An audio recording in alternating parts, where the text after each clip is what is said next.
face are approximating zero population, ZPG. To go ahead and blame African, Latin American, Asian people for reproducing and for causing this ecological crisis is, in my opinion, outrageous, frankly. To point out, it's arrogant beyond all belief. I mean, they are the most exploited people in the world. If there are any people who are most exploited, go to Asia, to Africa, to Latin America, you see people living in the utmost destitution. Yet here, both in the United States, I think our rate of reproduction today is approximating 2.4%, which means stable population, no growth. And in Western Europe, such as Germany, it's actually negative population growth. The Germans are now faced, among other peoples, with the fact that they are losing population. So demographics, and particularly the population bombers, as I like to call them, like Paul Ehrlich, who wrote the book Population Bomb, and most recently the deep ecology, or the deeper ecology, or the deepest ecology, macho men who want wilderness at the expense of everything else. You know, the great chest thumpers, however sincere many of the members of Earth First may be, I'm talking of their leaders, are grossly obscuring the problem. Indeed, David Foreman has said it is not the industrialists and the big financiers who are responsible, it is us. He underlines us, by the way, in a fairly recent issue of Earth First. We are responsible because we consume their products. That is outrageous. It's scandalous. It's blaming the working class, say, in the Industrial Revolution for its own misery. It's blaming women for their own subservience. That mentality is absolutely outrageous. Absolutely outrageous. There's almost no account, by the way, I may say, in much of this literature that deals with the military economy and the extent to which a staggering amount of money, I think to the tune of $1 trillion a year. I've heard even wilder figures than that. Almost $1 trillion a month is going into armaments today in lieu of a market that may exist for consumers' goods. So in that kind of grow or die economy where rivalry and competition is the mode of life, it is not population size. It is where to invest the money to go ahead and produce commodities and grow at the expense of a competitor that is really decisive. And you can do that with 5 million people in the world, 50 million people in the world, or 5 billion people in the world. We also tried to emphasize that capitalism is a law of life. It's not a morality. No matter how we would try to convert some of our best bourgeois to Zen Buddhism or Taoism, valuable or obfuscatory as many of these beliefs may be, I don't know, you make your own decision and pick your own religious body of beliefs. It's okay with me. I have no argument with that. Capitalists are forced to behave this way or else they themselves would be destroyed. You can't be generous and be a bourgeois today. At least you can't be generous to the point where you're going to say, I'm going to give my all to the cause of humanity and to the cause of ecology. When Robert Owen tried to do that, he was wiped out. And somebody else took over his industrial installations at New Lanark in the 1820s and began to really hound the working class at that particular point to a point of abject misery and destitution. So we're not dealing with moralities here, important as moralities are. It must be re-emphasized again and again that we're dealing with a law of development. And that law of development operates with the blind necessity that the law of gravity does. What goes up must come down, unless you can break away from the gravitational field itself. No capitalist enterprise can afford to stop competing and chewing up the biosphere, whatever the intentions of the individuals who lead that corporation may be. It has nothing to do with this. So we are now faced with the question of developing a free nature. And we're faced with it amidst very major obstacles. The first obstacle that we're faced with is that many people don't even know what the hell capitalism is. Just like they don't even know what deep ecology is. They don't even know what it is. We do not live in the cultural tension between a pre-capitalist world, be it agrarian, be it a village society, such as much of the United States was prior to 1920 and even into the 1930s. And the highly industrialized society based on a market system. We're losing more and more of those small farmers, however integrated they were into the capitalist system anyway, and the small retailers. They're being replaced by agribusiness, and within your lifetime, in all probability, or at least the lifetime of most of you, agribusiness will be utterly dominant. Automation is even replacing the working class, to a point where 28 million workers have dropped down, say in the 1930s, 1930s or 20s, or 40s if you like, when you still had a full working class in the United States, and the expectation and radical theory is that it was going to grow and grow and become a majority, is now down to 14 million. And my prognosis would be that somewhere around the year 2000, something or other, and I don't mean that far in, to the next century, it'll probably be as small as farmers are today. There are now only 4 to 5 million productive farmers in the United States. When once, even in the 1930s, there was 30 million, with a much smaller population. 5 million people are producing the food that most people eat in the United States today. And the numbers are even dwindling and becoming smaller and smaller as corporate farms replace small farms. I believe ultimately as machinery begins to replace all different kinds of devices, and we're only at the beginning of the cybernetic age and industry, we're just scratching on the wall of it. I believe that the industrial working class will begin to number about that amount, give or take one generation or 2 generations from now. That industrial working class on which radical theory, hung its hat, so to speak, was so dependent. Okay? Well, we are faced with the fact that people don't even know what capitalism is.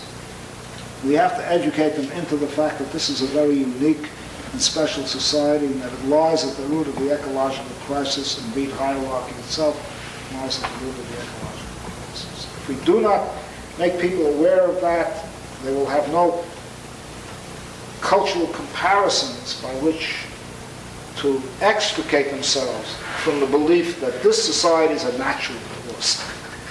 It's here like the trees outside, You live with it, and you operate within its parameters, entirely within the rules that it has set up. The chess game has to be thrown out of the window completely. We need an entirely new way of functioning. So what is needed is not simply a militant movement or a radical movement. We need a revolutionary. The second problem we're faced with is, how does a revolutionary movement exist in a society like this? How can it grow? How can you even make a revolutionary change? If the problem is that crucial. The spirit of rebellion is being eaten out of people by a market society, no longer a market economy, in which people evaluate everything in terms of their price or their social status in a largely commercialized economy, in which, very significantly, they themselves are becoming culturally homogenized and becoming passive receptive. Television, from the very beginning, teaches us to be spectators, not to be participants. And even if television does not have quite the effect that is often assigned to it by writers like Jerry Mander in his famous book, Arguments Against Television, I think he gives a number 4 arguments against television, whatever it may be. Even if television begins to lay the basis for it, but is not decisive, there's everything in the culture today that moves toward the idea that you're powerless. And that's the next thing you learn.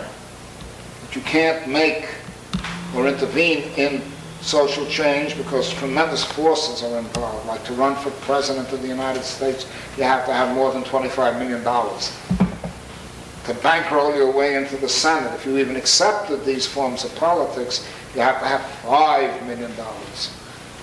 You're told all the time that it's not within your means and not within your power, that you have to vote for pre-selected candidates. Additionally, that money is used for a vast propaganda machine that does, to a certain extent, engineer social consent. People do respond to it. They think Nancy Reagan is great until they found out And she went to an astrologer, and then opinion became divided. Some people thought she was greater, and other people thought she was lesser. Okay? We play image politics we discuss personalities rather than policies. Thus, it's very convenient to select someone, even in the ecology movement, and talk about him or her as being this or that, and trying to ignore the politics. Well, the ideas that are being advanced, form and style, tend to prevail over substance and content. And so people become passive receptive. And there are a whole bunch of ideologies emerging today which even give an ideological basis for that passive receptive mentality. For example, Capra's interpretation of systems theory and the deep ecology idea is that the self is too aggressive today. In fact, the self is almost banal today. A lot of people are losing themselves, their selfhood in the self. They're dissolving, they're disappearing, their individuality is becoming liquefied. It's not a question of flowing already, it's a question of stopping the flow for a moment and look at yourself and say, to what extent am I self-assertive? To what extent do I have ego boundaries? Not a question of dissolving these ego boundaries and burying them in a cosmic self. That's something the Pentagon has to be taught, not the people in the environmental movement. When you start developing an environmental literature that says the self has to be lost in the cosmic self and you have to think like a mountain, this stuff is utterly reactionary. Give that to the Pentagon. They don't think like a mountain. They think like a computer. They haven't lost themselves. They're all generals. And let me tell you, having been in the military for a while, I can tell you how officers behave. Very, very self-assertively. So that we, who should actually be resisting that enormous arrogance, militaristic arrogance, that increasingly permeates the corporate as well as the military aspects of our society, we who are becoming victimized by that kind of selfhood are being told to dissolve ourselves and to liquefy ourselves. And that is absolutely frightening. And women in particular have that as a problem, as John just pointed out in her article on deep ecology, because history has taught women to lose their ego boundaries. The whole question is to be selfless. Women have been getting that message for several thousand years. Now everybody's getting that message from, guess what? A so-called radical ecology movement, which is really very chilling and very frightening. At the same time, we have to recognize the dangers of being all a bunch of military commanders. We can't imitate the kind of self, egotistical self, that has been created by a capitalist society in which dog eat dog is the principle of personality in life. In other words, become a dog. By the way, dogs are not even that self-assertive, they're just hungry. So we are faced with these problems. Pulling all these threads together, social ecology has tried from these issues to weave a coherent outlook, philosophically, historically, including anthropologically, showing the emergence of hierarchy, drawn from some of the best, I would like to think, radical theory, Marx and the anarchist tendencies to create a resynthesis of an outlook that is at once libertarian in the best sense of the word. I don't mean in the right-wing sense of the word. Those people are really proprietarians.